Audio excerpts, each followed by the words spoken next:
I've got nothing to lose. I've come in here as a wild card to spoil the meeting for the top guys. And as long as I keep doing that, that's what I'm here for. Well, we're enjoying it. You enjoying yourself tonight? Yeah, I'm having a better night than I normally do. And you're smiling at me for a change, which is very nice. Thank you very much. Not a problem. Thanks a lot. Let's go back to Coventry now.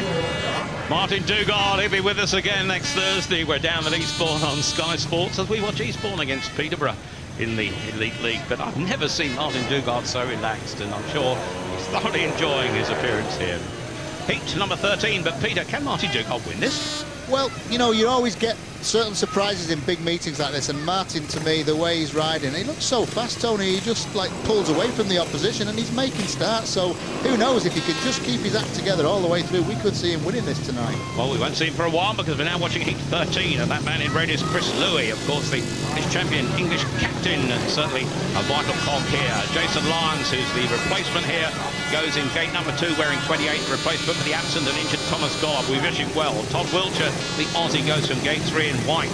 And Michael Carlson, who qualified by second place in Heat 10, which was his last chance, that in Heat 13 now, he goes from the outside gate. One that not too many people mind at the moment. This is Heat 13, away they go. And picking it up in white is Todd Wiltshire, who now seems to know exactly what he's doing on this track, pursuing him down the outside. Michael Carlson, the gate closed on him because in blue, Jason Lyons, deputising for the absent and injured Thomas Gobb, is in second place.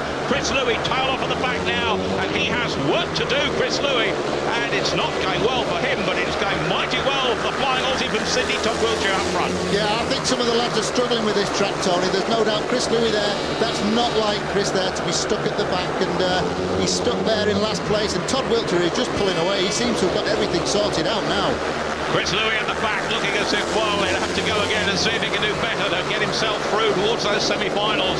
But Todd Wiltshire marches on, and certainly if it stays like this for him, he's just one ride away from the semi-finals, as is the man in second place who's battled through more heats than anybody so far, Michael Carlson in the yellow helmet colours.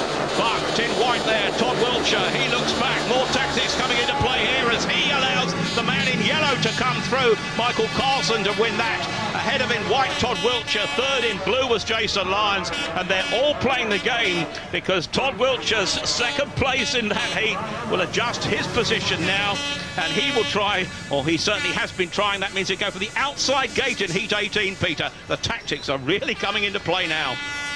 Yeah, we've not really seen this before, but I think it's sticking out like a sore thumb really tonight, because these gates are really pretty even, and it's not really happening for some of the lads. They certainly don't want to be stuck in a bad position there on the outside. That's Michael Carlson, who's really getting a lot of face full of dirt there, but down the outside there, Todd Wiltshire really has got a good line.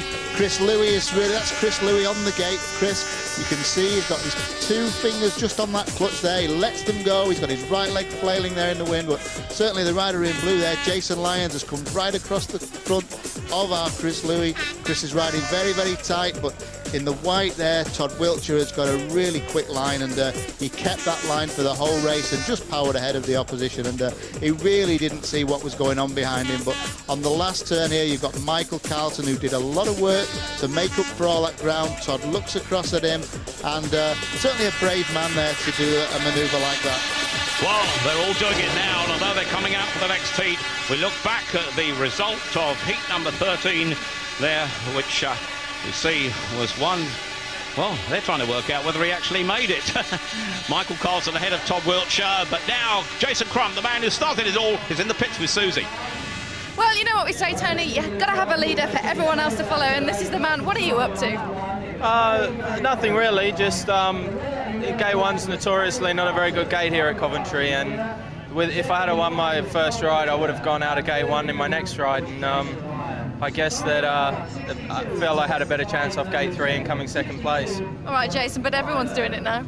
Well, you know, it's so hard, the Grand Prix, the racing's tough, and any sort of advantage you can get for yourself is worth taking. Well, one win under your belt so far this series, another one tonight possibly? Well, I'd like to hope so. You know, I've had some success at Coventry before in Grand Prix and in different meetings, and that's what I'm going for. Good luck, Jason. Thanks very much for introducing a new little tactic there. Very nice too. Peter, Tony, over to you guys. Heat 14, the fourth heat of the main event. Lee Adams from Australia goes to the inside. Mark Naram, our British hope perhaps for this Grand Prix joint leader at the moment. He goes from gate 2. Peter Carlson, the Swede in white, goes from gate 3. Fellow Swede Jimmy Nilsson goes from the outside. But I just wonder, Peter, of this massive crowd here, most of them will be backing that man in blue, Mark Naram. Well, I'm sure they will. He's joint leader in the series with Tony Rickardson, and everything's hinging on him in this British GP, and we need someone to get behind, and certainly everyone's going to be backing him up, and certainly with some of the English lads already out of the series, Mark's going to be the one to cheer for. Well, they'll be cheering for him. There is Mark Naram in the blue helmet colours. Thrilled us in so many Grand Prix so far. Remember, he's only won one. That was the Swedish Grand Prix last season. Second twice already this year. In red there is Lee Adams, of course, riding high in the British League with Kings Lynn these days. Where to go? A little bit of rolling at the start. Mark Naram is away, though, and Mark Naram is nearly the meat in the sandwich. He's in second place, but here he goes. Down the back straight. Mark Naram ahead of Lee Adams in second place. Back on the outside in white is Peter Carlson. He will have to do it again. Jimmy Nilsson is now trying to come through, but Mark Naram, fast and furious, wide he goes, picks up the grip down that back straight, and what a thrill this rider is going to give the crowds at this meeting yet again here tonight. I wonder if we're going to see tactics to decide his gate position next time out. With half the race gone, he's firmly in control, Peter. Yeah, as the track is right now, you can see that Mark is riding in that dirt on the outside. It is very, very grippy out there. There's no doubt about that, and when all that grip's there, Mark goes very, very wide, gets his wheels in it, and uses every little bit of inch of that track. Well, if he keeps this position, he'll get the same gate again next time out, and I think he'd probably be perfectly happy with that. But Mark Naram, round the outside, picks it up, he takes the checkered flag, he gathers the cheers ahead of Lee Adams in red in second place. Third place belongs to Peter Carlson in white. Jimmy Nilsson in yellow is at the back. Carlson and Nilsson, the two Swedes, will have to try again. That Brit, Mark Naram, will march on just one race away from the semi-finals, as is Lee Adams, the man who finished in second place.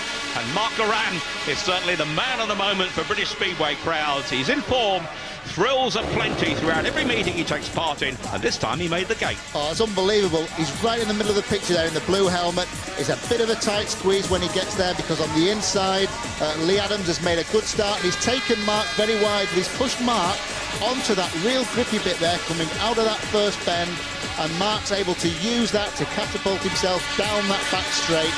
This is Mark on the gate there, not always the best of starters. He needs a good start in this race, there's no doubt about that. He needs his first race under his belt to get the circuit sorted out, to know if his bike's working well or if he needs to change anything. But really, Lee Adams has done him a favour there, because he's just pushed him wide onto that dark patch there. That's where all the grip is, down that fence, and Mark now gets the wheels in line. There, you can see him handle that grip. When that bike pulls like that and the wheel lifts, there's such a great strain on the shoulders, and Mark didn't even flinch. He just held on to that, and just look how close he is to that fence there. Lots of grip down. You can see it's all piled up against the bottom of that air fence, and Mark has got his back wheel in that the whole way round, and that's given him all that push to the finish. And in Heat 18, he'll beat Ron Sullivan, Greg Hancock and Todd Wiltshire. Mark Naram, the winner there ahead of Lee Adams. He goes in Heat 17. All the mathematics are starting to work out. Game